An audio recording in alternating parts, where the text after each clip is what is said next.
Hello everyone and welcome back to the Ultimate SPAC Arena. Today we've got CCH that's going to be merging with Utz. The shareholder meeting is on Thursday, August 27th, so this coming Thursday. So I figured, hey, let's take a quick look at this company and see if I like it and kind of my review on it. So today we'll look at it. This company is a little bit different than the other SPACs. It's much less speculative and we kind of know what we're getting with this company. So let's get started right now.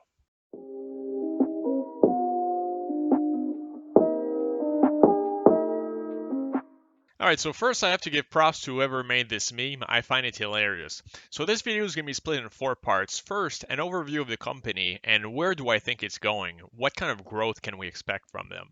Third, my price target for the company. Where do I see the stock price going? And fourth, what am I going to be doing about this stock? Am I going to become one of them like in the meme? I don't know. We'll have to see. So let's go on to the overview.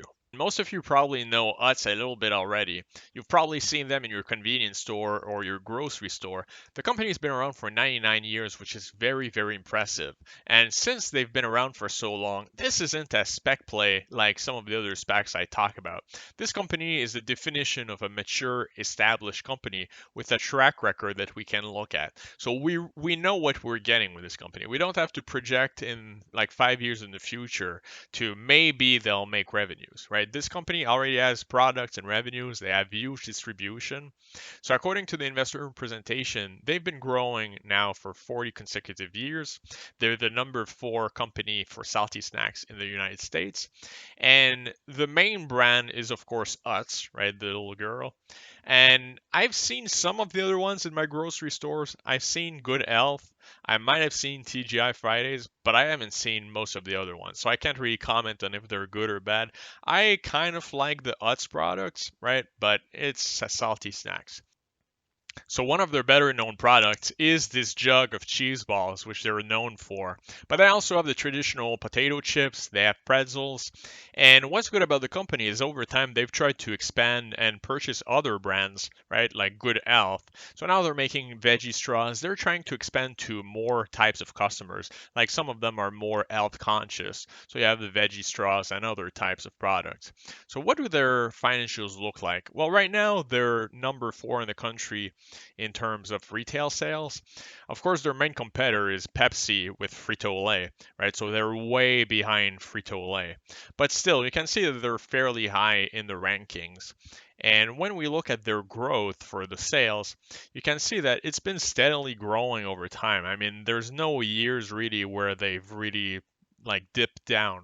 So every year they grow, but we can see that the growth is still like fairly modest. You're talking about very low double digit, right? So we're talking about 11% for 2020 potentially, and from 2001 to 2019, a compounded annual growth rate of 8%. So, I mean, if we compare to a company like FMCI, which we know is a lot more speculative, but we're talking about almost 100% growth rates. So this is a mature company that you can expect small incremental growth over time. But they did report some good numbers in their latest press release. So for the 3 months ended June 28th, they got 242 millions in net sales, an 11% increase year over year, and then their EBITDA of 33 million, a 15% increase year over year. So those numbers are pretty good, right? They're actually benefiting from the current situation.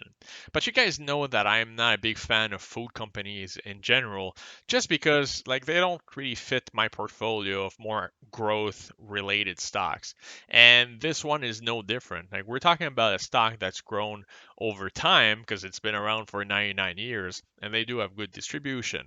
But you can expect a very slow and steady growth rate. That's both their brands that they're acquiring and their current brands that they're trying to like distribute nationally. So what are their plans for the future? This is what matters for us investors. How are they going to give us money back? How are they going to give us profits? So first, they want to keep doing acquisitions, and they've been fairly successful. I mean, we have to give them credit. They got the Zapp's brand and the Good Health brand, which are growing much, much quicker than their own brand, right? Utz itself is only only growing at a 3% compounded annual growth rate, which is not that impressive. But Zapp's is at 15% and Good Health is at 29%. So in absolute numbers, they're still small, right? Zapp's is at 46 million and Good Health is at 48 million. But we can see that there are categories that are growing a lot quicker than their regular products that they had before, probably the chips and the pretzels. So these are more the healthy type snacks that people are looking for nowadays. I know my wife buys those a lot, the veggie chips. And then if we look at the other things that they want to do, well, they want to enhance the margins. And this I'm very skeptical about. I mean, it's a food company. You guys know this already. They're operating on tight margins, and the customers are very price sensitive. They're in the same racks as Frito-Lay. So unless Frito-Lay also raises their prices, all they can do is try to reduce their costs for their factories. But with the employees and the inflation and everything, that's very difficult. So I'm not sure exactly how they plan on increasing their margin significantly. I kind of discount that personally. And then they want to reinvest in their revenue. So basically, they want to develop more brands and they want to expand the brands that they have nationally. So that's, of course, is a good strategy, right? You want these brands that we were talking about, Good Health, Zaps, Golden Flake. I'm not familiar with this one, but you want those brands to be national, and that's going to help increase their revenues. And then we've got their long-term organic growth model. So with all the strategies we talked about earlier, how do they plan on giving us returns? Well, they think that they can increase the net sales by 3 to 4%, which seems to be in line with food companies, so that's fine, no problem there. EBITDA 6 to 8%, which includes the productivity and margin enhancements that we were talking about. If they can achieve that, that would be a very big plus. And I have to give credit to the CCH team. They have very good experience. They've grown companies before significantly in terms of the sales and the margin. So them merging with the Utz management is going to be very helpful. Both are going to do well together. And then there's the earnings per shares, 8 to 10%. I mean, that would be good. But this is where I'm shaking my head. 2% dividend yield? Are you kidding me? I mean, that's nothing. I know some of you guys are involved with dividend investing and you want to build a big dividend portfolio. 2% is nothing. I mean, this is inconsequential. I would rather them not give out a 2% dividend and try to acquire more companies. I mean, this is really bad to me. I'm very not interested in that at all. So overall, they think that they can return at 10 to 12%. To me, that's optimistic. If they can do that repeatedly, like not just this year where they have a very good year with COVID, but if they can do that year after year for a food company, it's good. But again, we're miles apart from a growth company like FMCI. That's pure growth right now in its infancy. All right, so now it's time to talk about the stock price and where do I see it going? Because in the end, that's all that matters in our brokerage account is what's the stock price, and that's going to tell us if we're making profits or not. So right now it's at 13.91. This is CCH, and it's up 2.28% today. So that's good. I mean, it's up a little bit, but if we notice on the chart, I mean, this is where it gets a little disappointing. We can see that there was a spike at 1620 when the merger was announced, but immediately it went back down. And then eventually, when they were on Kramer in the evening, the stock popped to 1420. Right? But again, immediately it went back down. So it's been trading since they announced the merger in a channel from around 1357 to 1420. So less than $1 gap between the two.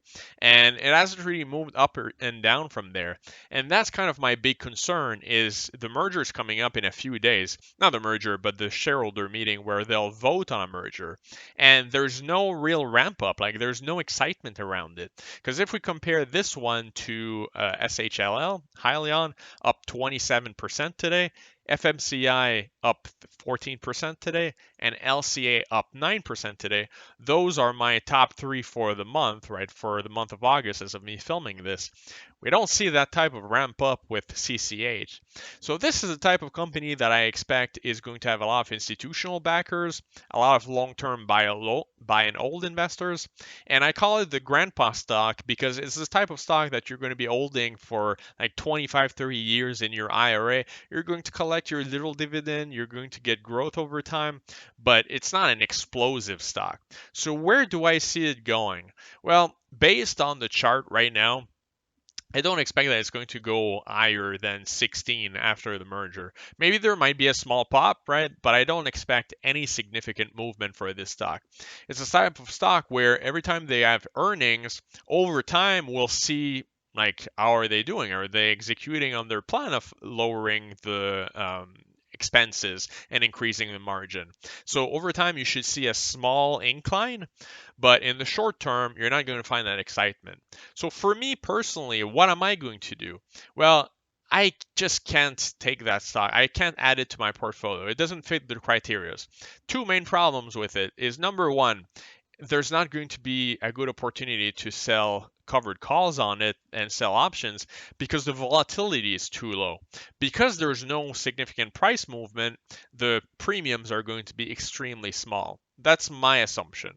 And number two, because the growth rate is too small, right? We can expect maybe 10% a year.